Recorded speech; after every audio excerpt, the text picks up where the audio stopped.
C'est bon. Bon, alors bonsoir à tous. Bienvenue à Quelle Comédie, l'émission en direct de la Comédie Française, diffusée tous les lundis de 19h à 20h. Je suis Béline Dola, Arthur Lenoir est à mes côtés, comme chaque semaine, derrière la caméra. Voilà, il ne peut pas répondre parce qu'il a un casque, un masque et des tas de choses, mais en tout cas, il est là. Ce soir, nous recevons Blandine Masson, réalisatrice et directrice de la fiction à France Culture. Bonsoir Blandine. Bonsoir.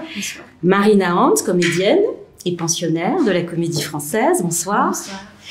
Enfin, Éric Ruff, comédien, metteur en scène, décorateur, scénographe et administrateur général de la Comédie Française. Bonsoir à toutes et à tous. Bonsoir, merci d'être avec nous. Merci à vous qui nous regardez ou qui nous écoutez toutes les semaines, d'être là fidèlement. Ce soir, il sera question de tragédie, d'amour, de guerre, mais aussi de service public et de convergence des talents et des missions, à l'espèce ceux de la Comédie Française et de France Culture. Blandine Masson et Éric Ruff, vous co-dirigez, alors je vais dire la mise en onde, est-ce que c'est juste? La mise en onde de Mithridate de Racine, huitième opus d'un cycle Racine ouvert en 2016 et qui a pour objectif de proposer au public une intégrale des tragédies de Racine, soit 11 pièces radiophoniques, Andromaque, Phèdre, Britannicus, Pérennis, Esther, Iphigénie, Bajazet, j'essaie de le dire de tête, mais ça n'a aucun intérêt. Aujourd'hui, c'est impressionnant. Mithridate aujourd'hui, Blandine Masson, Éric Ruff, quel est l'objet de cette collection initiale? Je crois qu'il y a une forte vocation pédagogique, mais pas uniquement. Alors, je vais laisser la parole à Éric pour répondre directement, parce que l'idée vient d'Éric. Donc, il faut toujours rendre à César ce qui est à César. Même c'est toi qui as souhaité, je pense, faire cette grande intégrale Racine et laisser une trace. Souvenir. Mais c'est comme dans les bonnes mises en scène, on ne sait plus exactement qui a eu l'idée de quoi. Donc, je ne sais plus. L'idée, on s'est aperçu, en fait, benoîtement, qu'il n'existait pas de collection audio des œuvres de Racine. Et finalement, même d'ailleurs au niveau visuel, il n'existe pas de collection, qui est évidemment plus compliqué à faire, mais Marina et moi, je crois qu'on a eu la chance de traverser une œuvre de Racine avec un DVD qui, je crois, a explosé tous les records de DVD sur Racine, parce que sans doute que cette mise en scène de Patrice Chéreau donc, était suffisamment exemplaire pour que encore maintenant des jeunes gens s'y intéressent en se disant « Tiens, Racine, je dois travailler Racine, je dois parler de Racine, écouter Racine, c'est sans doute par là que je peux aller picorer. » Mais mis à part ça, il n'y a pas de collection. Pour qui voudrait tout d'un coup traverser, se dire j'ai un voyage à faire de 15, 16 heures, 20 heures en avion, j'ai envie de tout écouter, ça n'existe pas. Alors, pourquoi il n'y a pas de captation? Racine n'est pas si noté que ça. C'est pas très joué. Déjà, c'est pas très joué parce que c'est compliqué, Racine. Enfin, tout le travail que nous allons faire, qu'on se propose de faire, et tout, de se dire entre l'oratorio et le mouvement du corps, est-ce que le mouvement de l'action, le respect à l'alexandrin, le concret, le chanter, le chant intérieur, enfin, toutes ces notions-là, à chaque fois on les remet sur la table pour essayer de bien les redisposer. Et puis sans doute que ce théâtre-là, où la manière de l'aborder doit vieillir aussi. C'est vrai, quand on entend certains enregistrements il n'y a pas si longtemps, on se dit tiens, c'est plus comme ça que Racine se joue. Ah oui, c'est vrai. Ouais. Donc peut-être que c'est dur de faire une collection de DVD sur 20-30 ans qui aurait une belle tenue. Tandis qu'en quelques années sur une collection à entendre, ça pour le coup, c'est à peu près les mêmes interprètes. Ceux de la Comédie Française qui sont plutôt réveillés sur cet exercice-là, assez réveillés en fait pour ne pas avoir de méthode. C'est quoi réveillé? C'est ça, c'est-à-dire que on a tous travaillé des alexandrins avec des metteurs en scène qui demandaient des choses très différentes. Donc simplement être réveillé, c'est qu'on arrive à interpréter dans un sens ou dans un autre, de suivre l'indication d'un metteur en scène, d'essayer de sentir un petit peu ce que collectivement on peut aller chercher, tandis que des fois quand on a travaillé qu'avec une seule personne, on se dit c'est comme ça la méthode et on l'applique d'une façon un peu ayatolesque, voilà, sans Il y a une forme d'agilité de la troupe. Oui, enfin, moi je trouve qu'il y a une grande liberté de la troupe par rapport à, enfin, une grande rigueur, une grande liberté de la troupe par rapport à Alexandra. C'est une grande, une sorte d'autonomie comme ça. Enfin, je trouve ça. Et alors, c'est vrai que c'est, comme le dit Eric, là, on est sur 4 ans. Peut-être on arrivera à tout faire en 5 ans, je sais pas. Mais du coup, on peut le faire avec une troupe. Bon, ça, c'est un peu le privilège extraordinaire de la convention qui lie France Culture avec la Comédie Française, parce que depuis combien de temps cette convention? Et moi, je pense depuis 50 ans, tu vois. Ouais. Je crois que c'est le plus ancien partenariat, me semble-t-il, de la Comédie Française avec France Culture. Et puis c'est plus qu'un partenariat, c'est une convention, c'est tout un. Et en fait, c'est une chance inouïe de pouvoir travailler avec une troupe, parce que nous, on travaille avec tous les acteurs. Que les réalisateurs vont chercher. Donc, ils distribuent des jeunes acteurs, des célèbres, des pas célèbres. Donc, il y a les élèves des écoles. Enfin, donc c'est tous les acteurs français viennent travailler à la radio, mais il n'y a pas de troupe. Et aucun réalisateur. Bon, il y a des petites troupes informelles qui se font autour de chaque réalisateur, de fait, comme ça, il y a des acteurs qui reviennent. Mais on n'a pas de troupe. Et là, pouvoir travailler comme ça sur plusieurs œuvres d'une même œuvre, en fait, d'un même ensemble, avec la même troupe, moi qui vois ça depuis plusieurs années, je trouve ça extraordinaire. Franchement, tu sais, c'est comme une sorte de photographie. Et je pense que c'est un travail pour l'avenir, pour la mémoire du futur, en fait, on pourrait dire ça comme ça, hein, pour les gens qui viendront écouter ça dans 10 ans, 15 ans, 20 ans, il y en aura 30 ans qui vont écouter, ils vont effectivement avoir une idée aussi de la manière dont on disait Racine dans les années 2000. Je sais pas quoi. Dans 30 ans, peut-être, ce sera invraisemblable la manière dont nous, on joue Racine. Mais c'est bien. Est-ce que vous avez conscience aujourd'hui de le jouer d'une certaine façon? Pas tellement. Marina, vous sortez d'une répétition. Non, je crois pas. C'est tellement difficile qu'en fait, on ne se pose pas tellement la question de comment on le joue. On essaie déjà de le jouer. Non, je crois pas. Je crois pas. Mais c'est comme quand on entend les documents d'archives avec les accents, la façon dont les gens parlaient français avec un certain accent et tout ça. Ce sera peut-être la même chose pour nous. C'est difficile. C'est la langue de Racine qui est difficile. Parce que jouer des Alexandrins, on a l'impression que vous faites ça en fermant les yeux et en bouchant les oreilles. Ça fait partie de votre exercice quotidien quand les Français... Oui, mais Racine a une économie en permanence dans la langue. Donc il y a beaucoup de choses qui sont dites en un vers. Je crois que c'est ça qui est complexe à interpréter, c'est que c'est beaucoup de choses à la fois en seulement quelques mots. Et peut-être là où l'intuition d'Éric était très juste, je trouve, de faire l'intégrale Racine pour la radio, en fait, avec la radio, c'est qu'en fait, on l'a vu cet après-midi, en fait, on parle exactement au même niveau sonore, vous donnez parfois plus de voix, parfois moins, mais vous n'êtes pas dans un exercice de profération, en fait.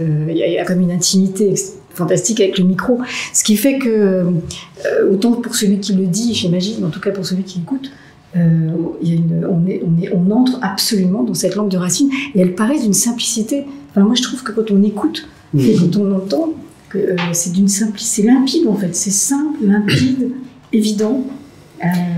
Je ne sais pas ce que ça donnera, mais je crois que la difficulté de Racine, c'est la toge dans laquelle on a mis cette langue. Mais c'est nous qui la mettons. Vous les acteurs, vous les mettez en scène? Tout le monde, nous les acteurs, nous les spectateurs, nous les profs de français, nous les profs de lettres classiques, on se dit Racine, on l'enrubane tout d'un coup d'une difficulté. Et j'ai l'impression que ce que nous essayons de faire, c'est presque une proposition un peu normande, c'est-à-dire que de ne pas choisir entre l'oratorio chanté, ce qui peut-être était une chose à l'origine, c'est sans doute, on sait que la classe de déclamation et la classe de jeu étaient au conservatoire de musique, se sont séparés il n'y a pas si longtemps, donc il devait y avoir un exercice très, très, très chanté pour le coup. Et puis l'autre danger est de se dire, bon ben, on va faire de la prose avec cette chose-là pour être le plus concret possible, sauf que les gens disent, oui, mais comme c'est écrit dans une forme imaginée, une forme française, tout d'un coup, pourquoi ne pas la respecter? Donc on essaie de faire les deux pour se dire, finalement, si les gens, comme toi, Blandine, sortent de cet exercice en l'écoutant en disant, mais finalement c'est simple, je comprends très bien quels sont les enjeux, et je comprends les sentiments de ce roi, de cette reine, de ce demi-dieu, de cette servante ou de ce prince de guerre, j'en sais rien. Si ça me parvient, on aura fait à peu près notre travail, il me semble. Oui, c'est la difficulté, c'est de transmettre le mieux possible, en fait, une certaine clarté. C'est ça, c'est là-dessus que c'est. Mais ça fait complexe. Il y a un musicien qui s'appelle Olivier Mélano qui va venir. Là, on a la chance, grâce à France Culture, d'avoir sur le théâtre à la table Alors on ne sait pas la table, on sera sur des micros debout, etc. Mais en plus on a le luxe d'avoir un musicien. Parce que je trouve c'est un musicien qui joue de la guitare électrique et avec plein de samples, etc. Il fait plein de sons, etc. Et il me disait, cet après-midi, on a rigolé avec ça parce qu'il m'a dit, oh là là, mais ça va beaucoup plus vite que je ne le pensais. J'avais prévu des vagues comme ça, des nappes de sons en dessous, puis en fait j'ai pas le temps de les mettre, vous êtes déjà à la suite. Je lui dis, mais oui, mais en fait 2 pages d'alexandrin, de monologue, on a toujours l'impression qu'on n'arrivera jamais au bout. Et en fait, une fois qu'on a éclairci, parce que c'est juste que 12, 12, 12, 12, 12, 12, c'est une espèce de truc, c'est massu comme ça, donc on se dit, on ne s'en sortira jamais de cette forêt tropicale de sens, alors qu'en fait, si, finalement, c'est assez simple, et ça passe vite.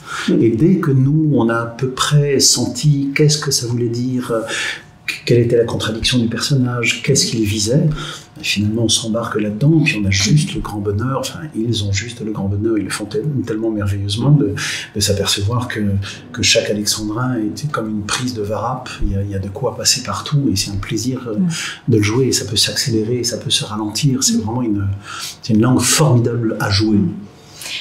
Blandine, vous travaillez toute l'année avec des tas d'acteurs, actrices, vous connaissez très bien ces gens-là, et vous connaissez donc les gens de la troupe, puisque, vous le disiez, il y a un partenariat, une convention qui lie France Culture à la Comédie Française, et avec pour souci de monter des œuvres classiques, mais aussi du contemporain. Vous avez récemment enregistré Angels in America.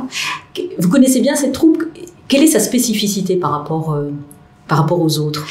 Alors, moi, malheureusement, je suis un peu jalouse de tous les réalisateurs qui ont pu travailler avec la troupe, puisque moi, j'ai moins travaillé, parce que j'ai laissé la place aux réalisateurs, avec grand plaisir. Mais les quelques fois où j'ai pu me trouver avec la troupe, justement pour des racines, c'est que ce que je trouve extraordinaire, c'est le fait d'être ensemble.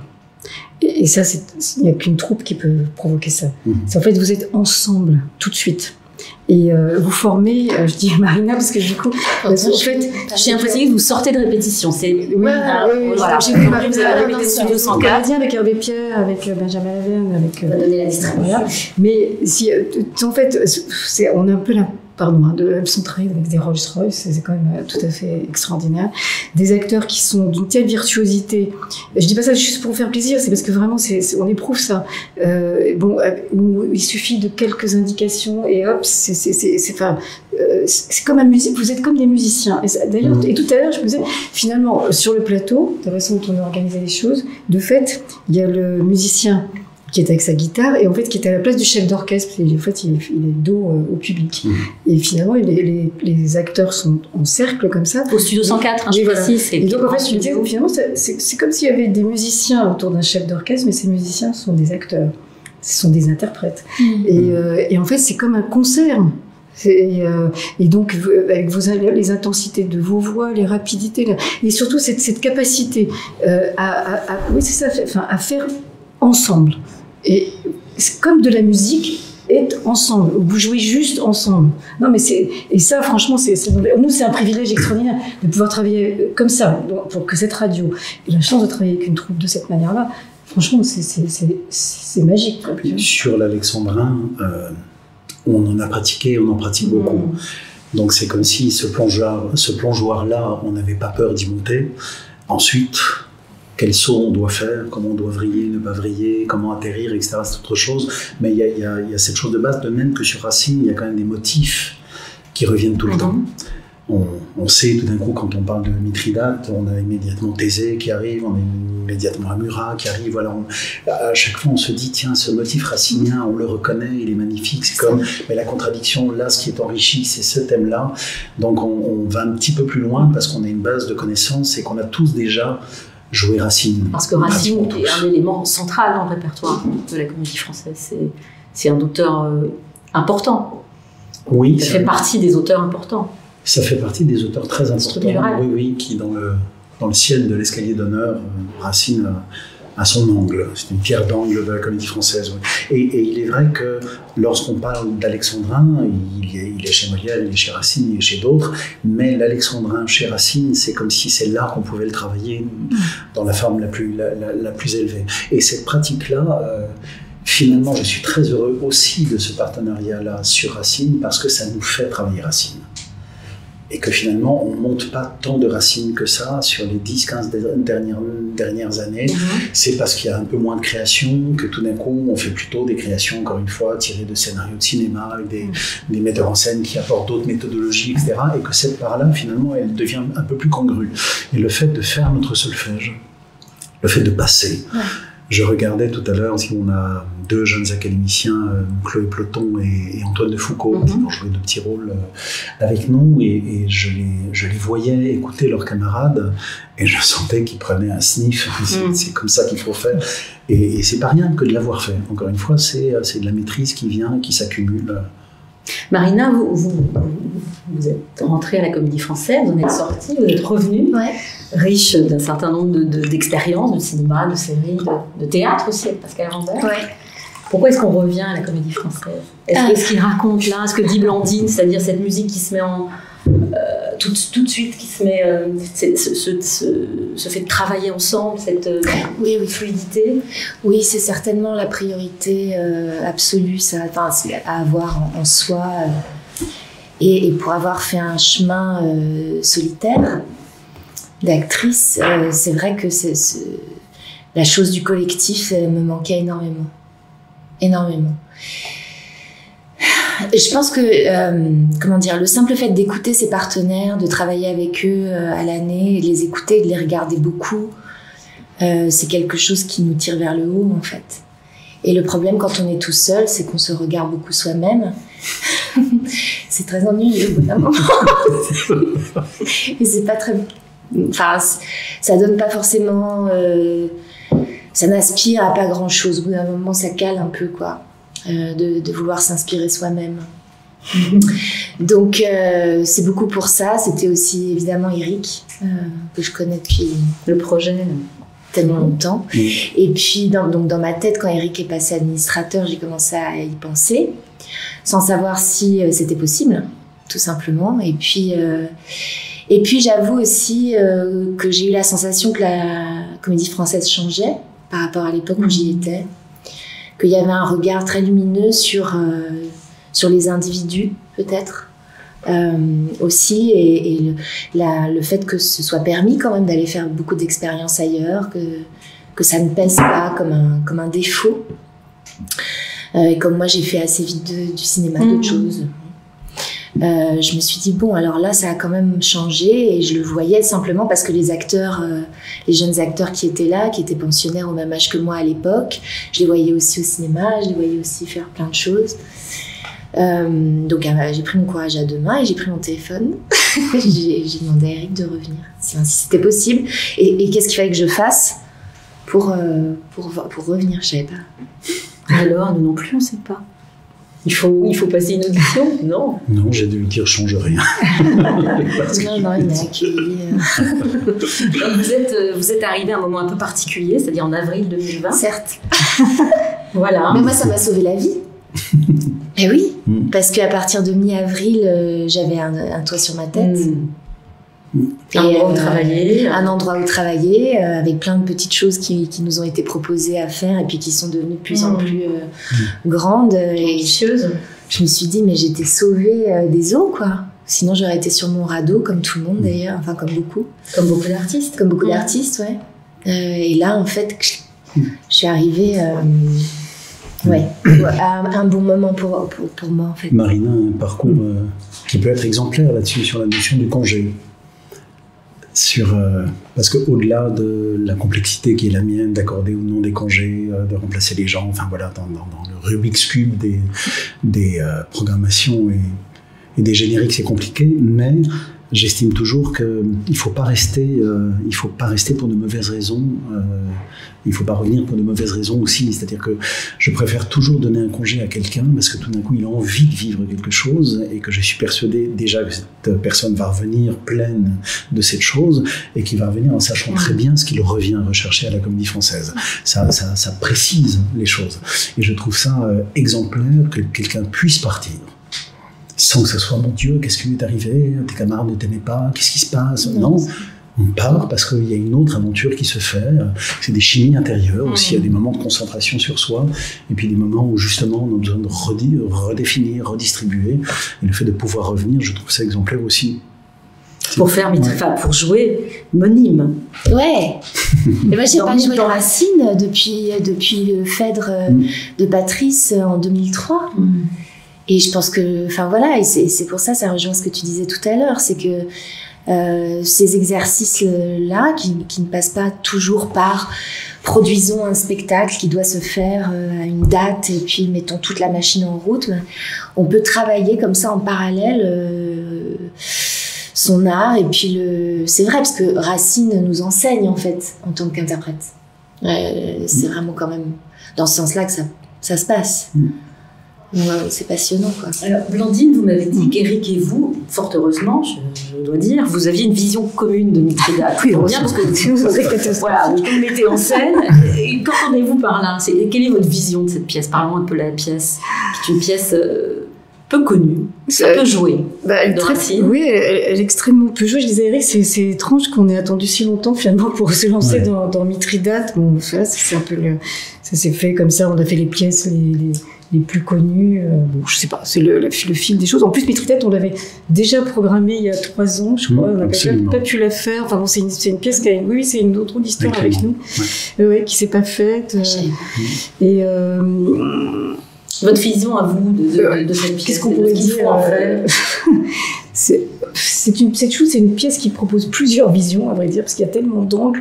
Je crois on l'a lu. Ce qu'on peut dire quand on dit la même vision, parce que c'est difficile à définir comme ça, c'est que quand on a échangé, Eric et moi, sur la pièce, on s'est rendu compte qu'on la lisait de la même manière. En fait, ce qui était déjà pas mal, parce que... La vérité, c'est qu'on s'entend bien. Voilà, en fait, c'est ça, c'est ce qu'elle voulait dire. Voilà, donc en fait, on se comprenait. Non, mais ce qui va, ce serait embêtant si j'avais des idées totalement... Enfin, si on avait des idées complètement opposées. C'est intéressant, ce frottement-là dont Blandine parle, en fait, il est intéressant parce que c'est toujours entre la réalisation et la direction. Il y a un terme qui appartient un petit peu à la radio et l'autre au théâtre, et finalement, c'est le même travail. Et quand 2 personnes ne s'entendent pas, ou ne savent pas comment s'organiser, ne savent pas comment en fait 2 visions peuvent s'enrichir l'une l'autre plutôt que de se contredire. C'est ça qui éventuellement peut créer des distorsions, des difficultés. Et comme Blandine, on se connaît depuis quelques années, voilà, et qu'on aime bien travailler ensemble, on s'est fait... Et puis au poste là où nous sommes aussi... dans l'emmerdement organisationnel qui est le nôtre actuellement, le fait de pouvoir revenir, simplement d'ouvrir une brochure et de se dire tiens, comment est-ce qu'on peut indiquer des choses, voilà, c'est... Oui, puis de se mettre au service d'une œuvre, en fait, tout à fait d'une œuvre, et puis se mettre à l'écoute de l'autre, parce que enfin, oui, comme ça, respectivement, pour moi, c'est une aventure, moi j'aime beaucoup cette aventure. Parce qu'en fait, ce qui est complexe, parce que la radio a beaucoup évolué, comme la comédie française a beaucoup changé. Et donc aujourd'hui, on a des réalisateurs qui sont tous des metteurs en scène. Ils font, d'ailleurs, c'est un petit peu comme la troupe de la comédie française, c'est-à-dire en fait, ils rentrent, ils sortent, parfois ils prennent des congés. Alexandre Planck, par exemple, a pris une sorte de congé, il travaille beaucoup en Afrique, il est plus là. Et puis il reviendra peut-être dans 2 ans, 3 ans. Ça rentre, ça sort, et en fait, moi, je croyais beaucoup au fait que les réalisateurs devaient continuer à ne pas s'enfermer dans la radio, mais justement, ils sont agréés, en fait, pour pouvoir faire de la réalisation radiophonique, mais qui continuent à faire leurs spectacles, leurs films, etc., à l'extérieur. Donc, en fait, c'est un équilibre complexe parce qu'en fait, des fois, ils sont pas là parce qu'ils sont tellement ailleurs qu'on n'en a pas. Mais c'est le fait qu'ils rentrent et qu'ils sortent comme ça. Qui reviennent nourris d'autres choses. Oui, qui reviennent nourris. Alors, donc, du coup, ce que je veux dire, c'est que ils sont donc toute la journée de leur vie, toute leur vie, ce sont des directeurs d'acteurs, des metteurs en scène, etc. Donc, c'est très compliqué, en fait. Moi, je suis réalisatrice, je connais ce travail-là. C'est très compliqué d'être à 2. Et en fait, de trouver le bon équilipe quand on est 2. Là, vous êtes à 3. Vous êtes 3 alors. Ah ben non, on est 2. Il n'y a pas un réalisateur en plus? Ah ben non, parce que moi je suis réalisatrice. Eric, je pensais qu'il y avait un trio. Non. Je rappelle quand même que la fiction à France Culture, la fiction à France Culture, c'est un élément très important. C'est un élément important parce que ça fait partie de la mission de cette chaîne culturelle, et c'est un élément important au sens propre parce que ça représente une grande partie de la programmation de la grille, en fait. Ça représente quoi, un tiers de la grille? C'est surtout, ça représente un quart du budget de la chaîne. Oui, on parle de budget. Oui, parce que ça te donne la masse quand même, à peu près la moitié des moyens techniques. Et en termes de volume horaire, pas tant que ça, c'est 6h30 d'antenne. bon, plus les podcasts, puisque maintenant on travaille aussi beaucoup pour le numérique, pour les podcasts, les séries en podcast. Donc c'est bon, mais aussi les concerts fiction, les enregistrements en public. Alors là, je précise que le cycle Racine, normalement, sont des concerts fiction en public. Alors pas concert fiction, parce que on a gardé le terme de concert fiction uniquement quand on travaille avec les orchestres. Voilà, mais parfois, ça a été le cas, non? Sur certains Racines. Non, on a fait Esther avec on n'a pas pu avoir la maîtrise, on voulait avoir la maîtrise, on l'a pas eu. La maîtrise de Radio France. De Radio France, mais bon, c'était donc il y avait des musiciens. Mais en fait, les enregistrements publics, bon, c'est une énorme activité. On n'est pas très nombreux pour faire tout ça, mais il y a 10 réalisateurs de fiction. Et on produit beaucoup. Oui. Alors la distribution de Mithridate, est-ce que vous voulez que je la donne parce que je l'ai sous les yeux, ou alors est-ce que vous la connaissez par cœur? Eric Ruck. Ok. Alors Mithridate. Hervé Pierre. Xiphares, son fils, le bon. Le gentil. C'est Benjamin Laverne. Farnas, le méchant. C'est Alexandre Pavlov. Arbat, le vieux conseiller, c'est Alain Langlais. Monime, la femme désirée par cette tribu d'hommes de tous âges. La presque reine. Voilà, la presque reine. Épouse. C'est Marina Hans. Et puis, il y a Arcas, qui est joué par Antoine de Foucault. Et puis, Fedine, qui est joué par la jeune Chloé Ploton. 2 académiciens. Je crois que j'ai tout dit. Ouais, c'est parfait. Oui, c'était bravo. Et Olivier Mélano à la guitare. Et Olivier Mélano. On n'est pas très nombreux, finalement. Ouais. Non, c'est sur cette pièce. Alors, Marina Hans, vous jouez Monime, donc, qui est presque reine, mais pas encore épouse du roi, Mithridate, qui est amoureuse éperdue du fils de ce dernier, le gentil. Oui. Xiphares, jouée par Benjamin Laverne. Quel genre d'héroïne est-elle? Vous avez fait connaissance. Ouais, c'est vrai. C'est comme faire connaissance quand on prend un rôle. Oui. Oui. Non, c'est vrai. Mais d'ailleurs, quand on accepte un rôle, on ne sait pas très bien si ça va marcher ou pas. Il faudrait prendre le temps de lire, relire, essayer. Je sais pas, là, Si ça va marcher, c'est-à-dire si vous arrivez à vous impliquer. Et puis souvent, mais comme avec les gens qu'on vous présente, ils ne ressemblent jamais à ce qu'on en avait dit. Ouais, c'est vrai. C'est pareil avec un personnage. Et même avec ce qu'on en a pensé. Oui, absolument. À la première lecture, souvent. C'est vraiment l'épreuve des premières lectures en répétition qui renseigne le plus, je trouve. Ouais. Je l'aime beaucoup pour le moment. C'est pas quoi en penser pour la suite. J'aime beaucoup pour le moment. C'est toujours c'est très beau. C'est ce personnage de femme pour qui évidemment le sentiment amoureux est une catastrophe et pas du tout une jolie chose qui gage de bons moments.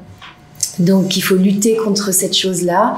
Le devoir moral aussi, parce que d'être tiraillé entre un père et son fils, il y a de ça. Le fait qu'on ait décidé pour elle tout, avec qui elle allait se marier, où elle allait vivre, qui étaient ses ennemis, ses nouveaux amis. Donc c'est quelqu'un qui essaye de garder comme ça un sentiment d'identité à travers beaucoup d'hostilité quand même par rapport à ça. Contrainte à la possibilité par son statut de femme. Oui. Dans Mithridate, pour moi, c'est pour ça que je m'étonnais, on en discutait avant avec Blandine, que cette pièce soit peu jouée, parce qu'il y a tout pour que ce soit un hit, en fait, Mithridate. Il y a des intrigues amoureuses, les 2 fils et le père sont amoureux de la même femme. On ne sait pas comment l'écrire, ça c'est compliqué. Parce qu'on met le H, voilà, c'est alors il y a Mithridate avec Xiphares, on ne sait pas comment le dire. Fedime, et quand Fedime présente un petit difficulté également, mais il y a une dimension épique, il y a de l'amour, il y a la guerre, il y a les rivalités entre un père et ses fils, presque un patricide. On est au bord du patricide, il y a tout ce qu'il faut, et pour autant une langue magnifique. C'est une très belle langue, je trouve que c'est un texte même assez. Moi, il m'a semblé que c'était un texte. Je n'ai pas à le jouer, donc je peux avoir un texte à la poésie fluide, facile. Je trouve plus facile que Bajazet, parce qu'on a longuement parlé de Bajazet. Qu'est-ce qui fait que cette pièce, qui a tout pour plaire aux jeunes gens, puisqu'on s'adresse aux jeunes gens aussi, puisqu'il y a volonté d'éducation. Et pourquoi est-ce qui fait qu'elle est moins jouée? Voilà, c'est un mystère quand même. Qu'est-ce qui fait qu'une pièce est moins jouée? Peut-être que, comme vous disiez tout à l'heure, Racine n'est pas tant joué que ça, et qu'il y a vraiment des hits. Il y a Fed, passe avant. Andromaque. Je pense que c'est plus ça, ouais. Et puis, il y a aussi l'opéra de Mozart. Britannique. Oui. Ah, mais l'opéra, je crois qu'il est plus monté, non? L'opéra qui est tiré de la pièce de Racine. Oui, absolument. Pas du mythe. Et de temps en temps, un film prend le pas sur une pièce de théâtre. De temps en temps, un opéra, le livret d'un opéra prend le pas sur la pièce. Et que dans l'esprit des gens, c'est l'opéra qu'il faut voir et pas la pièce de théâtre. Je ne sais pas si c'est ça. Ou alors, peut-être qu'il y a eu une représentation tellement ratée que ça peut être décisif, que ça ombrait tout. Des fois, on fait assez régulièrement, on fait du théâtre contemporain, et très souvent, je me dis, on a une responsabilité dingue par rapport à ça, parce que c'est tout d'un coup des textes qui ont émergé de comités de lecture formidables. Si tout d'un coup, on les respecte pas, ou qu'on ne sait pas comment les traiter, ou qu'on se gourre, tout simplement, eh ben, on peut... On peut tuer ces pièces dans le pli de l'histoire et du répertoire pendant très longtemps. Donc, je ne sais pas si ça a été ça, mais quand je parlais de toge qu'on met sur Racine, peut-être qu'on a mis une réputation à cette pièce, parce que c'est vrai que Mithridate, ça sonne à tout le monde. Oula, elle est un peu compliquée celle-là, alors que c'est vrai que pas du tout. C'est une des plus simples. Et Picasso aussi dans son intrigue. Il n'y a pas de scène d'exposition, il n'y a pas de digression particulière, il n'y a pas de personnage en plus, il y a un seul confident. Il n'y a pas de contexte politique très compliqué à comprendre, c'est très simple ce qui se passe. Mais tu vois, Xiphares et Pharnace, ils n'ont pas de confident par exemple. Oui, absolument. Dans une autre pièce, il y aurait toujours ces scènes comme ça. C'est comme condensé. C'est très efficace, exactement. Ouais, il y a une chose assez... Mais je m'amuse, tu sais, je fais la liste de toutes les pièces qu'on a faites et celles qui nous manquent. Et en fait, je m'étais amusée à regarder à quel moment Racine avait écrit ces pièces. Et en fait, parce que ça me fascine. À quel âge les écrivains écrivent. Et en fait, quand tu penses quand même que... D'abord, il a écrit Bajazet et Mithridate la même année. Et oui. Et en fait, quand il écrit Mithridate et Bajazet, il a 33 ans. Ce qui n'est pas le cas de Phèdre, il a 38 ans. Mais donc, en fait, c'est un très jeune homme, en fait. Enfin, c'est vrai. Et c'est une pièce d'un jeune homme. Ouais. Ce qui n'est pas le cas quand tu regardes Esther, Athalie, c'est des pièces de 50 ans, la cinquantaine, tout ça. Mais quand tu penses quand même, il a 32 ans pour écrire, et qu'il écrit. C'est une pièce déjà. Oui, comme ça, dans cette espèce. Et moi, ce qui m'avait, quand on s'était dit la même chose, à la Vision, par exemple, c'est qu'en fait, effectivement, elle va très vite, cette pièce. Ouais. On s'est rendu compte. En fait, pas si vite que ça, parce qu'avec la musique, on l'a un peu ralenti, mais elle file, en fait, ça y va. Quoi, ça y va. C'est très clair, moi, ça me trouble, tu vois, de se dire, c'est un jeune homme plein d'énergie, qui a inventé ce personnage de Monime, enfin, qui ne l'a pas inventé parce qu'il repart de pièces qui ont déjà été écrites avant, etc. Et en plus, qui met quand même parce que Monime, elle est quand même au centre, tu vois, finalement, au centre de la pièce, bien plus que Mithridate, finalement, je trouve, parce qu'elle est l'objet de tous les désirs. Et elle fait comme elle peut dans cette époque-là. Pour sauver toute son intégrité personnelle. C'est la seule chose qu'elle est. C'est ça. Elle est irréductible en fait. Il y a quelque chose c'est une grande résistante. C'est magnifique ça. Et je trouve que c'est la vertu c'est dommage. En fait, c'est vraiment dommage qu'on ne le fasse pas en public. Parce que c'est vraiment dommage qu'il n'y ait pas des scolaires, qu'il n'y ait pas des jeunes gens qui viennent. Qu'est-ce qui peut parler aux jeunes publics. Après, grâce au podcast, tout ça, on pourra peut-être la faire circuler, puis faire envoyer à l'Éducation nationale en disant mais il n'y a pas que Phèdre, il y a le théâtre à la tête qui va filmer, ça va circuler.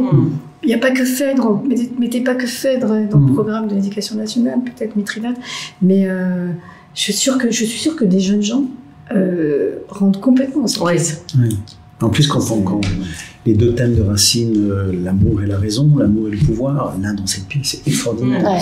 Et d'une, parce qu'on parle d'amour ou de guerre ou de pouvoir ou de conquête ou de récupérer un royaume avec exactement la même parole, le même champ sémantique, le même champ lexical. C'est ça qui est assez dingue. Les stratégies guerrières, les stratégies amoureuses se confondent absolument, comme si elles ne savaient pas comment passer de l'un à l'autre.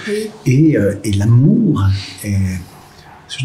Je t'entendais parler de « il aime éperdument », mais il se perd d'amour. C'est éperdument dans le sens de la perdition.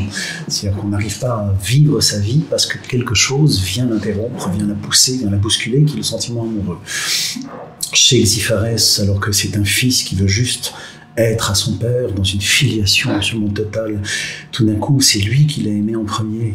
Donc il est aimé avant son père. Mais qu'est-ce que ça veut dire d'aimer avant son père ? Et lui, il aimerait ressembler à son père. Donc tout d'un coup, cette pomme de discorde qui est monime est juste une chose qu'il ne sait absolument pas gérer.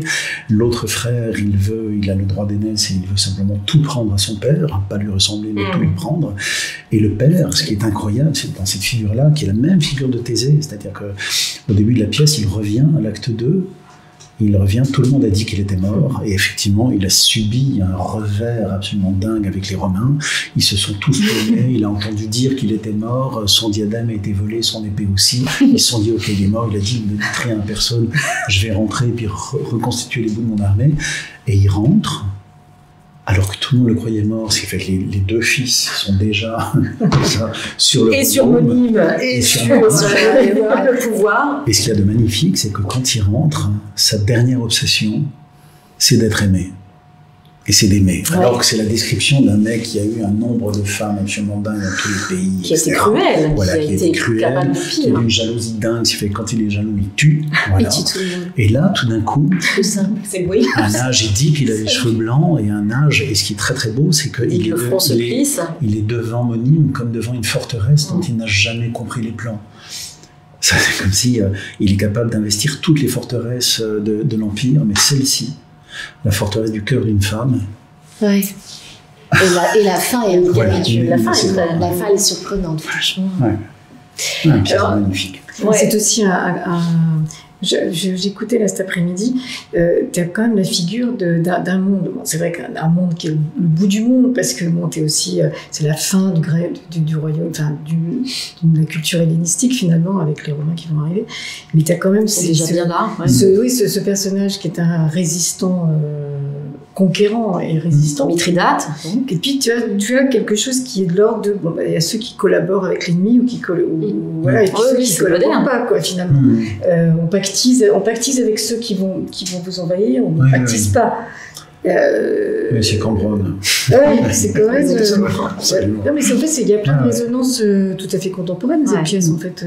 Qu'est-ce que c'est la dignité? Qu'est-ce que c'est la résistance? Qu'est-ce que c'est qu'est-ce que c'est qu'une femme qui... Moi, ça me trouble, parce qu'en fait, une femme qui dit non, mais simplement avec la conscience qu'elle n'a pas tant de liberté que ça. Donc, en fait, quand elle dit j'obéis... Il n'y a aucune marge de manœuvre. Elle dit j'obéis, c'est une grande liberté de dire j'obéis. Mais... En fait, j'obéis, mais vous n'aurez jamais mon intérieur, l'intérieur de mon âme, vous ne l'aurez pas. Mais ok, j'obéis. C'est vous qui décidez, j'y vais. Et moi, je ne suis pas là, en fait. Je ne suis pas là. C'est fort quand même, c'est très très fort. C'est quand même incroyable. Mais Racine écrit merveilleusement pour les femmes. Ah ouais. Merveilleusement. C'est incroyable. Ce bonhomme de 32-33 ans écrit des rôles pour les femmes qui sont géniaux, parce que ce n'est pas du tout des archétypes. Non. C'est d'une puissance à chaque fois. Éric Genovese a mis en scène Phèdre dans le cadre de ce cycle Racine en 2016 et j'ai trouvé une phrase qu'il a dite sur laquelle je voudrais vous faire réagir. Ce que nous offre la radio pour rendre à ces vers sublimes leur statut de théâtre de chambre est inestimable. Vous, Éric Rue, vous avez monté 2 fois Bajazet pour le théâtre et fait entendre ce texte à l'os, dans une mise en scène à la table, avant que le théâtre à la table n'advienne, puisqu'il n'y avait plus de plateau. Vous connaissez bien ce texte, vous connaissez l'œuvre de Racine et vous connaissez sa langue. Est-ce que plus que d'autres, elle se prête à l'exercice de ce qu'on pourrait appeler le dénuement radiophonique? Oui, alors c'est un anachronisme, parce que dans quelles conditions c'était joué, évidemment sans un chef, mais quel était le rapport avec le public, quelle était l'écoute du public ou sa concentration. On sait que le public de Molière était extrêmement bougeant, alors est-ce qu'il y avait un public plus concentré quand il s'agissait de tragédie? Je ne le sais pas. Ce qu'on sait par contre, c'est que le côté musique de chambre, ça c'est juste. On sait, et généralement on le sent quand on le joue, les déplacements chez Racine sont toujours très pénibles, parce qu'ils ne sont pas écrits. Quand on joue sur un très grand plateau, qu'il faut faire 10 mètres pour arriver avant de dire madame, on sent bien qu'on a une chapelure psychologique sur soi qui est extrêmement lourde. Alors qu'en fait, on sent bien que c'est quand on commence à dire madame que ça existe. Avant, on s'en fout, ça n'est pas écrit. Donc en fait, la radio nous permet ça. La radio nous permet de ne pas avoir de corps. d'être dans des âmes parlantes ou des réalités concrètes parlantes, mais des esprits parlants, des combats intérieurs entre le ressassement, le présent et puis la projection. Mais on n'a pas, je regardais ça, c'est une réflexion que j'ai eue avec Marina tout à l'heure, parce que Marina, en travaillant, et nous tous, quand on travaille au micro, on se permet des gestes absolument ridicules, mais qui sont des danses de Saint-Guy pour aller chercher l'énergie. On a les bras qui se lèvent, on se les met sur la tête, on rentre à l'intérieur, on a les genoux qui tremblent, on fait des choses comme ça, parce que tout le coup, on va chercher. Et je supplie à Marina de ne pas gommer ça quand on le filmerait. C'est quand on va le filmer, c'est très très beau. C'est comme des katas. C'est comme il y a un chemin intérieur qu'on essaye de trouver et on se fiche, et qu'est-ce que ça fait du bien, de la représentation. Oui, c'est ça surtout. On n'a pas de corps. Ouais. Voilà. Il y a du corps, mais là, il y a des corps. La radio vous offre des possibilités que le plateau ne permet pas. Déjà, il y a le chuchotement, le souffle, tout ça. Non, mais c'est vrai. Mais en fait, c'est un peu une sorte d'immersion. Ça permet une espèce de transe sensorielle. La radio, d'abord parce qu'on a le retour, on entend. Il y a quelque chose comme ça qui... Vous êtes au casque, enfin vous avez un casque, des petits casques. On peut. Alors, je sais pas, moi je choisis d'avoir juste une oreille, mais on a quand même le retour. On est quand même pas si loin, donc on s'entend aussi. Oui, une sorte d'immersion sensorielle que je trouve très nécessaire, moi, pour plonger dans la matière du texte. Et en fait, ce corps dont tu parles, Eric, je pense que on cherche à le mettre, il faut le mettre dans la voix, il faut le mettre dans l'expression et dans la pensée, puisqu'il n'y a rien d'autre, on peut rien faire, on peut pas, évacuer cette énergie ailleurs, physiquement. Et en fait, cette contrainte, je pense qu'elle est bénéfique pour l'expression. Mais en fait, ce que donne la radio, c'est le gros plan. Je citais l'autre jour Jacques Copeau qui parlait du gros plan du cœur, mais même sans parler du cœur, c'était l'effet du gros plan qu'on peut pas avoir vraiment au théâtre. Comme la radio est quelque part entre le théâtre et le cinéma. Et des fois, je dis, par exemple, quand on fait Tintin, ça n'a rien à voir, c'est toute la collection Tintin avec la comédie française. C'est notre système, puisque c'est enregistré, noté, mixé, mais souvent la radio, on répète comme au théâtre, puis on tourne comme au cinéma. En fait, on est quelque part dans un entre-deux. Bon, là c'est un exercice encore différent, mais en fait, le fait de pouvoir avoir tous les registres en fait, de l'expression, et en fait avec beaucoup de corps, parce qu'en fait c'est ce que tu dis, il y a quand même en fait aucun acteur n'est figé à son micro comme ça, il bouge pas avec sa brochure. Mais non, ça n'existe pas en fait. Tous les acteurs dans les studios bougent énormément en fait. Il y a des acteurs qu'il faut empêcher de bouger. Moi je me souviens, j'ai travaillé avec Serge Merlin, je me souviens avec Serge Merlin, on avait fait Extinction, et j'avais fait ça on avait créé avec Alain Françon, qui est un acteur qui, alors justement la radio nous avait permis ça, enfin, un acteur qui bougeait énormément dans tous les sens, et en fait on l'avait comme épinglé à son micro.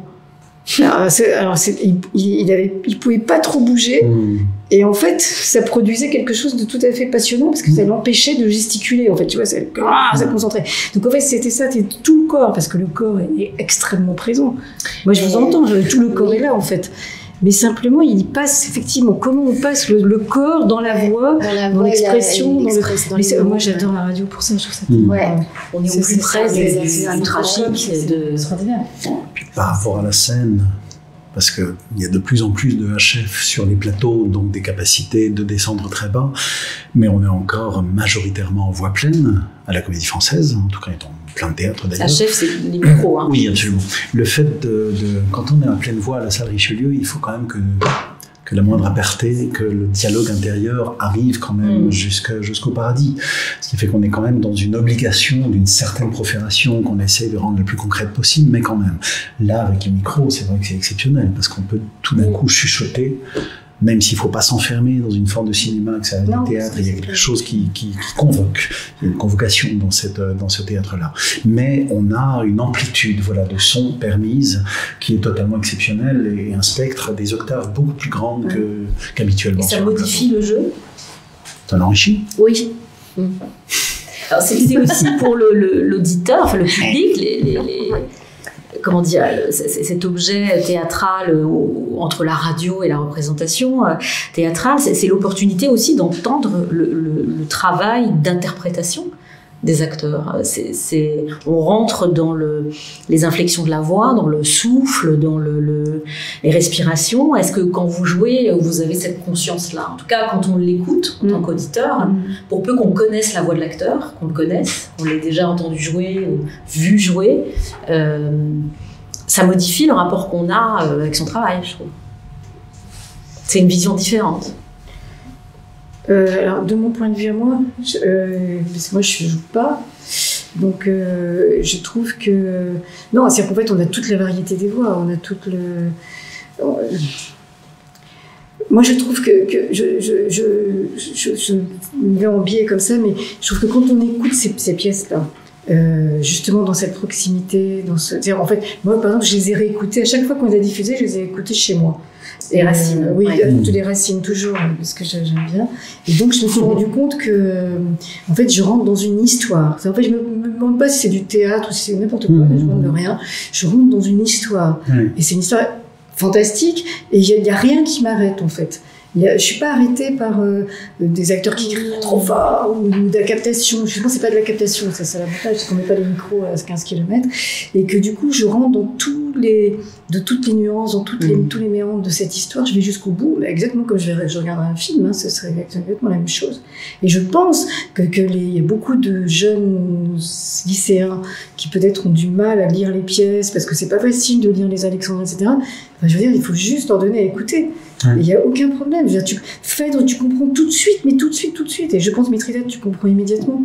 Que c'est pas compliqué, c'est des histoires humaines. Des histoires humaines qu'ils ont peut-être vécues, qu'ils vont vivre, quand c'est des choses qu'on a tous traversées, voilà, où t'es roi ou pas roi, peu importe, ça reste une histoire humaine.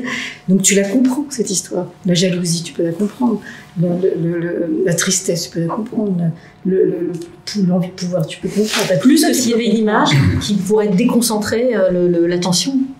Non, alors ça, je pense que ce serait autre chose. Et ça, c'est un film. Ça, je sais pas si ça déconcentre. Mithridate en film, je sais pas. Ah, ça peut être beau. Mais même l'image au théâtre. Tiens, le fait que ça soit représenté et qu'on le regarde, ça place l'acteur absolument différemment. C'est ça qui est intéressant aussi. C'est un exercice pour l'acteur très particulier, la radio. Quel que soit. Parce que comme on ne sait pas quel corps a le roi, quel corps a la reine, quel corps a le fils, il y a des dynamiques de voix. Ça, par exemple, tout à l'heure, Blandine me disait attention, parce qu'il faut qu'il rentre dans une autre dynamique, parce que c'est son frère. Et si jamais ils jouent, s'ils se mettent dans la roue l'un de l'autre, on a du mal à comprendre qu'un autre personnage est arrivé. Ça, sur un plateau, il y a un autre corps qui arrive, donc on se pose pas la question. Donc il y a d'autres logiques. Mais la logique pour l'acteur, de se dire il faut que je sois clair. Je ne peux pas compenser par l'autorité, par un grand souffle, par un grand mouvement, etc., ce que je n'aurais pas exactement compris. Là, il y a une espèce d'exercice très pur, presque mathématique, de faire ça. Une anecdote, moi j'ai commencé quand j'étais à 23 ans à la Comédie Française, on faisait plein de dramatiques, on appelait ça des dramatiques. Oui, c'était une autre époque. La radio. Les dramatiques, c'était des pièces radiophoniques. Non, c'était la même chose que ça. En fait, ça s'appelait dramatique radiophonique, ça s'est appelé dramatique radiophonique jusqu'en 1992. C'est Alain Trutat qui voulait vraiment changer profondément la radio, elle a été changée d'ailleurs profondément, a proposé qu'on appelle le monde des dramatiques radiophoniques des fictions radiophoniques. Ce qui a changé, ça a mis du temps à modifier le fond des choses, mais ça l'a modifié vraiment, parce qu'on rentre dans des fictions, on rentre dans l'imaginaire, et on quitte justement le théâtre. On n'est pas raccroché tout le temps au théâtre, quand on fait des feuilletons, des séries, on n'est plus dans un film radiophonique, on est autre chose. Mais c'est bon, c'est à partir de toujours les mêmes exercices qui sont qu'on aura toujours des textes, on aura toujours des acteurs, on aura toujours de la musique, c'est toujours la même chose. Hein, ça fait 100 ans que c'est la même chose. Mais voilà, bon, disons qu'on est plus... c'est plus juste, je trouve, de dire... Et au fond, Mithridate, c'est une fiction aussi. Ça rentre dans un monde de la fiction, dans un monde de l'imagination. Mais effectivement, on appelait ça des pièces radiophoniques ou des pièces dramatiques. Et à cette époque-là, la Comédie Française, c'était toutes les semaines. Ouais, c'était des captations. Vous faisiez les allers-retours, tout le temps. Le matin, on était à la maison de la radio tout le temps. Et quand j'étais tout gamin, je faisais les didascalies. Monsieur Smith rentre dans la pièce, voilà. Je faisais ça et j'étais avec Simon Haine, François Beaulieu, Claire Vernet, enfin voilà, tous mes aînés. Et j'étais très admiratif et très étonné parce que moi je sortais du conservatoire, ou j'étais encore au conservatoire, où on était dans une espèce de chose assez formelle, où on ne devait pas donner de sens, on devait tout laisser comme ça d'une façon neutre, c'était au public de donner le sens, on ne devait pas interpréter nous-mêmes, etc. Donc j'étais un peu pourri de cette école-là, puis en même temps ne la maîtrisant pas bien, mais on m'a dit que c'était ça. Et puis là, je voyais un petit peu comme les gens qui sont capables de réduire une partition d'orchestre au piano tout en chantant la voix du ténor, du soprano, etc., pratiquement à vue. Et je voyais François Beaulieu prendre le truc.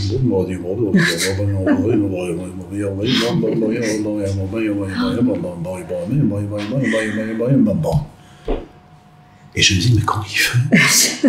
Comment il a repéré que le point, il était 3 pages après? Quel instinct fait qu'il pose les propositions et que ça avance toujours? Et j'étais fasciné. Et je me dis, mais ma mère doit adorer ça. Et je me suis dit immédiatement, je dis, grand bonheur de rentrer à la Comédie Française. Je me dis, ils font exactement ce qu'on m'a interdit de faire. Alors, je ne sais pas s'ils ont raison, mais j'adorerais savoir faire ça pour plaire à ma mère. Ah oui, c'est toujours une bonne raison. Et donc, l'exercice de la radio qui demande justement ça, où on ne peut pas compenser par autre chose. On ne peut pas faire un clin d'œil public, on ne peut pas embarquer le truc comme ça, dans un grand mouvement, je ne sais pas trop. Ça va le faire. Non, là, il y a un exercice de lecture, pur et simple, de lecture à vue, mais comme un musicien. Et je t'écoutais tout à l'heure, d'interprétation. Marina Hant, c'est une merveilleuse interprète. Je l'écoutais tout à l'heure, et ta manière, sur plein de choses, de respecter l'enjambement, c'est-à-dire de savoir que tu passes un autre alexandrin et en même temps de lier totalement avec le sens, de faire attention de ne pas mettre une voyelle blanche à contretemps à la fin de l'alexandrin, ce qui ne serait pas correct, etc. Donc toute l'orthodoxie du vers et tout le jeu, c'est l'expérience, c'est ton talent, mais là on est face à des musiciens. Ouais. Ça se joue à cette chose-là. La qualité du tri, la qualité de l'appoggiature, comment le largo jusqu'au bout, la respiration, voilà, c'est des choses comme ça où c'est comme des violonistes qui se conseilleraient entre Menuhin et je sais pas trop qui de dire respire à ce moment-là, tu verras, c'est plus facile de réattaquer. Et on arrive dans des eaux comme ça et c'est beau, c'est de la musique, le chant. Comment commenter? Non, mais c'est une technique que vous avez complètement intégrée. Je sais pas. C'est beaucoup d'admiration, d'amour pour l'écriture aussi. Et moi, c'est des mots tellement magnifiques, c'est tellement beau, quoi. Donc c'est beaucoup aussi de gourmandise. Le plaisir de jouer cette langue. Oui, et puis de la découvrir, enfin de la questionner. C'est beaucoup ça. C'est un travail d'explorateur à faire dans un premier temps parce que c'est vrai que 12-12 ouais dans un premier temps c'est comme un bloc de glace, c'est quand même pas, ça se donne pas comme ça, hein. Il faut comprendre chaque syllabe. Ouais, mais moi j'adore ce travail là parce qu'en fait c'est vrai que je l'ai expérimenté très jeune. Après, en fait, ça porte, c'est comme on ouvre des petits tiroirs, quoi. Faut trouver les clés, quoi. Il y a des clés, je sais pas, c'est un travail d'explorateur qui fait qu'après, en fait, la récompense de ça, c'est que ça vous porte dans des sensations qui sont incomparables avec d'autres auteurs, quoi. Enfin, pour moi, ça, c'est le génie de l'auteur par rapport à, en tant qu'interprète, en tout cas. Moi j'aime tellement ça, enfin c'est un peu comme une drogue, quoi. C'est-à-dire que tout d'un coup ça ouvre au niveau de l'imaginaire, de la sensation physique, émotionnelle. Mais le travail que je fais moi, c'est juste de prendre mes lunettes et de faire voilà. Ça, qu'est-ce que ça veut dire, ça? Qu'est-ce que... On le fait ensemble, hein. Et d'ailleurs c'est mieux parce que parfois on a besoin, mais je trouve que c'est vraiment par goût personnel en tout cas. Ouais. Alors le temps file pour conclure, parce que nous allons devoir conclure. J'ai une question simple. Vous parliez tout à l'heure des jeunes qui devaient pouvoir écouter Racine et comprendre Racine avec une pièce radiophonique. Quelle pièce conseillerez-vous au jeune public pour découvrir l'œuvre de Racine? Une entrée facile, ou pas forcément facile d'ailleurs. Quand on a 17 ans, qu'on passe le bac français... Mithridate, évidemment. Comment c'est? Bonne réponse de Blandine Masson. Non, mais parce que je suis assez convaincue. Bon, après. Mais c'est vrai que c'est ce que dit Mana, c'est une pièce très efficace, très. Avec des sentiments. Ouais, enfin, c'est vrai. Il y a un format qui est pas mal aussi dans les confrontations. Les confrontations sont assez claires et c'est vrai que Mithridate, moi, elle m'a surprise. J'avoue, je l'avais jamais vue monter. Bérénice, peut-être Bérénice. Je sais pas. Bérénice, peut-être plus. Sentiment amoureux tellement présent. C'est complexe. 17 ans. Quand voilà, c'est ça. Ouais, on est sur les. On pourrait dire. Je suis d'accord, mais même Phèdre, c'est compliqué l'histoire. Phèdre, il faut comprendre la malédiction des dieux. Ça dépend pas du titre. C'est ça le truc. Qu'est-ce qui les touche? Ça dépend pas du titre. Ce qui peut les toucher, c'est que tout d'un coup, ils entendent tout le travail que Marina décrivait avec les lunettes en tirant la langue, etc. le soir, à la bougie. En fait, tout ce travail-là, c'est pour s'apercevoir qu'en fait, c'est très très simple. Et qu'on a l'impression de mots compliqués, de formules compliquées, d'une grammaire très compliquée, alors que au bout d'un moment, quand on fait le bon et le vrai travail, on se dit, mais ça ne pourrait pas se dire autrement. C'est la forme la plus pure là-dedans. Et quand on arrive à le faire entendre, donc ça dépend plus de certaines productions, et là je ne parle pas des nôtres, mais certaines productions qui seraient tout d'un coup manifestes de cette clarté-là. Et là, à ce moment-là, le gamin, quel âge il dit « je comprends ». Voilà. Et c'est miraculeux. Dès qu'on le repousse un peu en disant « attention ». Oui. Attention. Oui, c'est ça. Voilà. Dès qu'il y a ça, effectivement, ça va dans le sens d'un peu ce qu'on lui a raconté. Racine, c'est ça qui est extraordinaire, c'est qu'en fait, c'est une langue très simple. Il n'y a rien de plus. N'importe qui se dit, oh là là, c'est que des gens très très bavards, etc. Mais quand on rentre dedans, il n'y a pas un mot de trop pour exprimer ces sentiments-là. C'est comme le condensé de gens absolument taiseux. C'est vrai, c'est très secret, Racine, finalement. Quand on est dedans, comme ça, on a envie de le partager avec tous les autres, tout le monde, je trouve. Ouais. On a envie de dire à tous les gens qu'on rencontre. Elle vit parce que c'est vraiment bien. Ouais. C'est formidable. Ouais. Non, mais je veux dire, on peut vivre avec. Enfin, c'est une œuvre avec laquelle on peut vivre. Je trouve ça nourrit. Ouais. C'est ça qu'on pourrait dire aussi aux jeunes gens, c'est qu'en fait, ce sont des œuvres qui peuvent nourrir, qui peuvent t'apprendre à comprendre ce que c'est qu'un conflit, ou même l'amour, tout simplement. Ça peut t'apprendre à beaucoup de choses, en fait, de la vie. Une espèce peut-être de réputation malheureuse du théâtre classique où tout d'un coup ce serait très manichéen, les gens seraient des héros, puis ensuite d'autres qui sont vraiment des méchants, etc. Non, chaque personnage est dans des abîmes de complexité, de contradiction, d'injustice.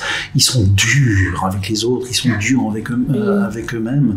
Donc ça, on s'y reconnaît, absolument. Il n'y a rien de manichéen là-dedans, au contraire. Il y a une patte humaine. Qui est incroyablement malaxée par Racine, avec sans doute plus d'élégance que d'autres, mais on les sent tout le genre, il y a tout à l'intérieur. Il y a tout à l'intérieur.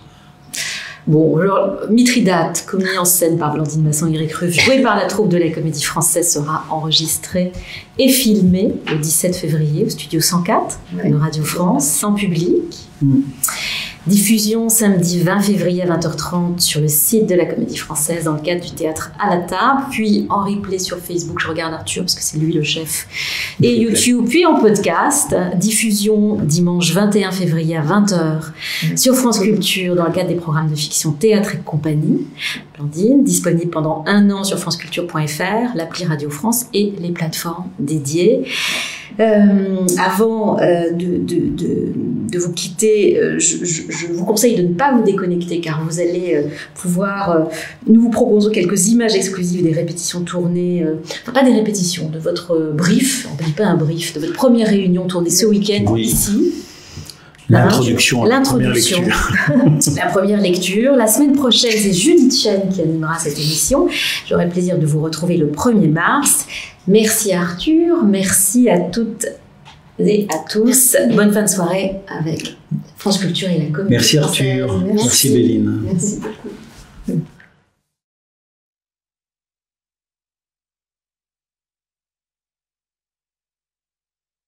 Ça y est, on te voit. Olivier, salut. Voilà. Bonjour à tous. Salut. Donc Olivier est à Rennes et nous sommes à Paris. Voilà. On essaie de faire coïncider, on va réussir à le faire et c'est heureux, à faire coïncider 2 exercices. L'exercice de la captation audio avec la Maison de la Radio et Blandine, et ça on le fait depuis des années. On est à combien de racines? C'est le 8e? C'est au 8e, absolument. Donc on pousse pour essayer de le finir, pour avoir enfin cette collation d'alexandrin, cette collection de racines audio qui n'existait pas. Donc on va jusqu'au bout. Et faisant ça, je me suis dit, ben, profitons-en pour faire également un théâtre à la table debout. Voilà, c'est le même exercice. Vous vous souvenez qu'au tout début, sur le théâtre à la table, notamment entre Bajazet, je crois, et le Lagarde, qui s'était fait à Marigny, puis ensuite le premier à la salle Escande, j'avais justement profité de l'art de Bertrand pour que les gens s'y reconnaissent et le sentiment que c'était le même exercice. Maintenant, ils sont très habitués à cet exercice-là parce qu'on est au numéro, je ne sais plus, de théâtre à la table. Ceux qui ont mangé hier, c'était le numéro combien? Ah, je sais pas. Non, tu n'as fait que manger. J'ai fait bouffer. Tu n'as fait que manger. C'est très bien. Ça manque en ce moment de manger ensemble. Donc, ouais. Je crois qu'on est à 13, 14 ou un truc comme ça. Donc je ne crains pas maintenant que les gens se soient habitués à l'exercice du théâtre à la table, et au contraire je trouve ça bien, notamment parce qu'on est monté à la Coupole pour des histoires de liberté de salle de répétition. Et le fait qu'on en fasse un à la Maison de la Radio, je trouve ça bien aussi, parce que les fonds changent, les lumières changent, et maintenant ça va faire varier une chose qui potentiellement peut être un petit peu trop dans la grotte maintenant, à force de faire des épisodes les uns après les autres. Donc ce pourquoi Blandine est là, et nous co-dirigeons, on co-réalise, on fait tout ensemble avec... Le voyage de la radio et du théâtre, c'est comme il fait ça, c'est France Culture. Il n'y a pas mieux. Il n'y a pas mieux. Et puis il n'y a pas que Tintin dans la vie, il y a Racine aussi. Il y a Racine aussi, voilà. Même si c'est à peu près les mêmes histoires, hein, ne nous mentons pas. Donc, ce pourquoi Olivier, donc Mélano, est là, c'est qu'à chaque fois que nous avons fait un Racine, il y avait toujours un instrumentiste, un compositeur, ou les deux à la fois, qui étaient chargés, et c'est un luxe que nous n'avons pas sur le théâtre à la table, donc ça c'est plutôt bien, qui étaient chargés d'accompagner musicalement ce que nous faisions. Donc c'est Blandine qui a demandé à Olivier, qui je crois a travaillé plusieurs fois avec toi. Oui, en fait, pas avec moi. D'ailleurs, c'est la première fois que je travaille avec Olivier, moi, comme réalisatrice. Mais Olivier a travaillé avec plusieurs réalisateurs que vous connaissez peut-être. Christophe Hockey, surtout, non? C'est par Christophe Hockey qu'on a rencontré. Et Olivier a fait... je t'avais rencontré aussi par le spectacle de Claire Ingrid Potenceau sur Anke. Donc, Paris Village avec Blandine. Paris Village. D'accord. Il était musicien sur Paris Village. Dans la cour d'honneur, je ne sais pas si tu vois, il y avait tous les comédiens et Olivier avec sa guitare. Et donc, en fait, on n'a donc jamais travaillé ensemble, mais Olivier a fait plusieurs créations pour France Culture en public et puis aussi pour les studios.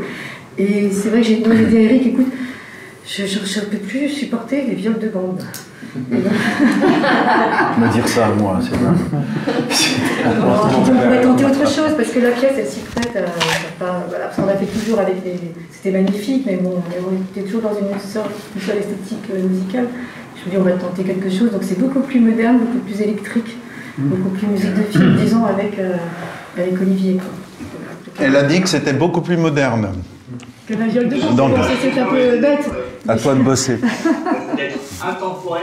Ouais. Intemporel, on a eu peut-être je résume un peu, n'hésite pas à intervenir évidemment Olivier dès que tu le veux.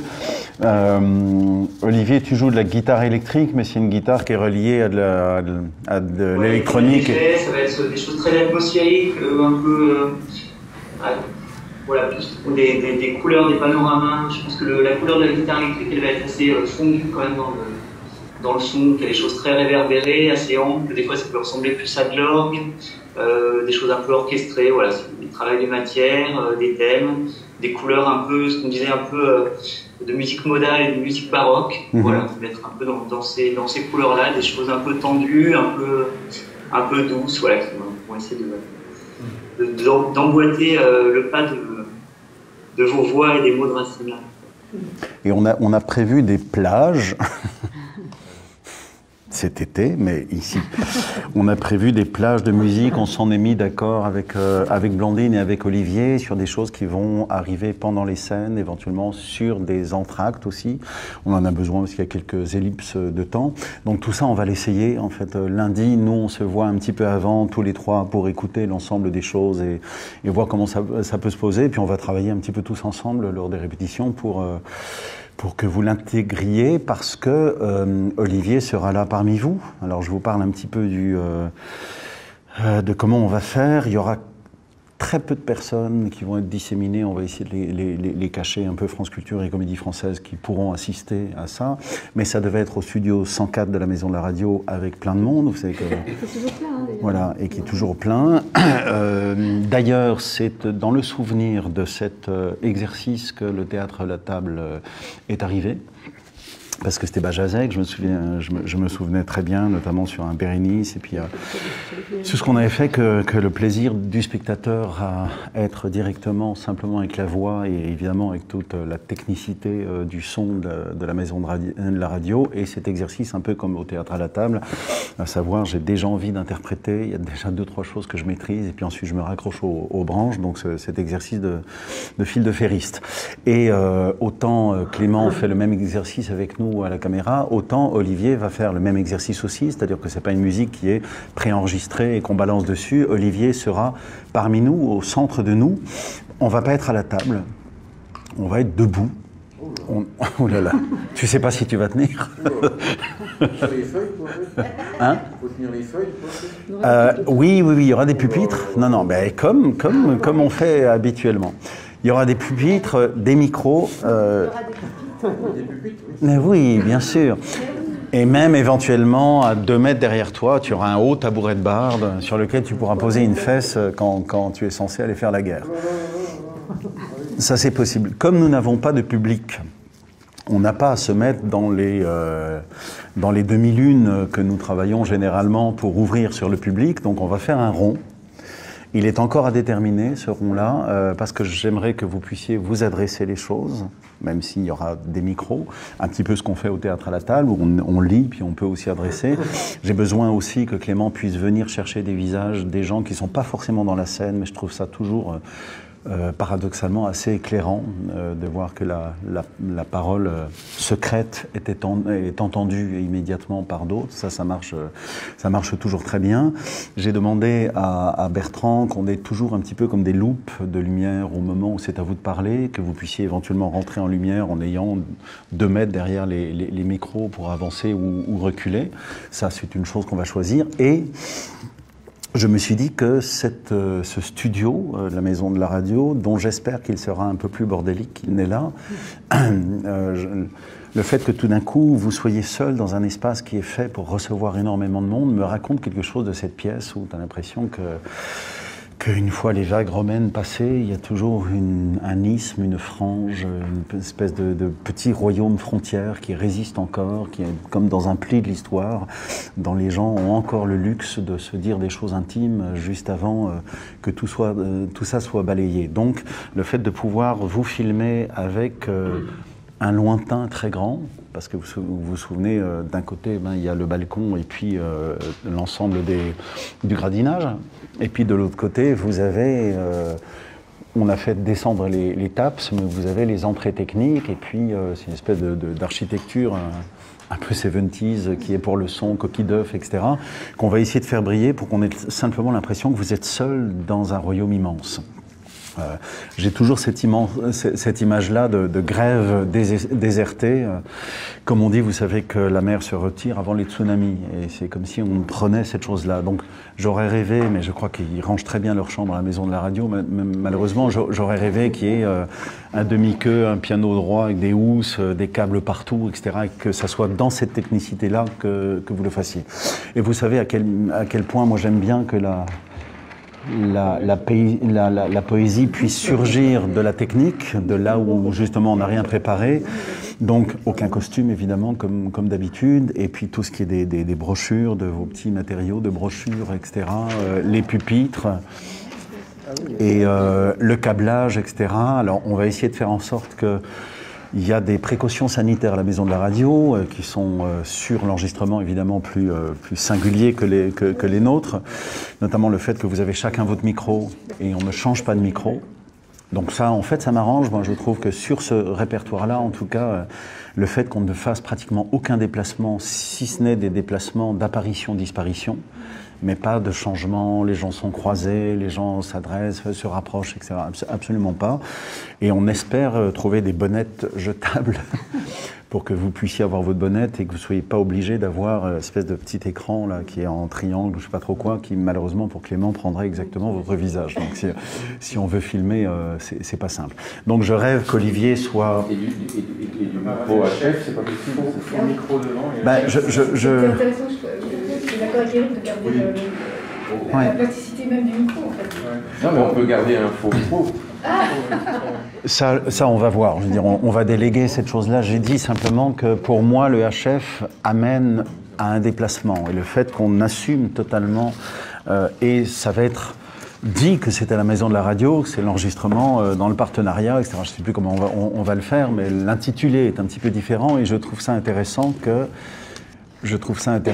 les spectateurs sachent qu'ils assistent à un enregistrement en studio. Donc plus il y a le matériel de studio, éventuellement d'ailleurs, on n'en sait rien, vous aurez peut-être des casques, je ne le sais pas, parce que la présence d'Olivier au milieu de vous, comment est-ce qu'on fait pour les balances, etc. Voilà, on a parlé de tout ça, on a fait une réunion là-bas pour que les équipes Comédie Française et l'équipe Maison de la Radio puissent s'accorder, concorder sur les mêmes besoins, pour qu'on puisse faire les deux. Alors ce qu'on va faire simplement, parce que la présence de l'équipe de Chronos, de Clément et de son équipe fait qu'éventuellement, même si on est sur un tapis, ça peut faire du bruit.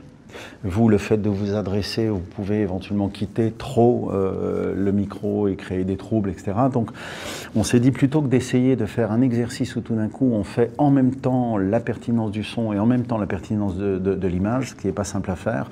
En fait, pour Blandine, à chaque fois, là, on va travailler acte par acte. Je crois que vous avez eu le planning et qu'il est assez clair. On va essayer de le tenir. Et à chaque fois qu'on va travailler un acte, on va l'enregistrer après pour avoir déjà de la matière. Et puis, on fera, je crois, le mardi, semble-t-il, le mercredi, avant le mercredi soir. D'accord. Le mercredi après-midi, on ne fait que du son. Donc là, pour le coup, on ne fait attention qu'à ça. Donc vous pouvez vous concentrer là-dessus. Clément ne sera même pas là. Donc personne ne tourne autour. Et puis le soir, on a un peu plus droit au jeu, même si on va l'enregistrer aussi, et que ça se trouve, ce sera miraculeusement ensemble, mais on va déporter les deux exercices. Voilà.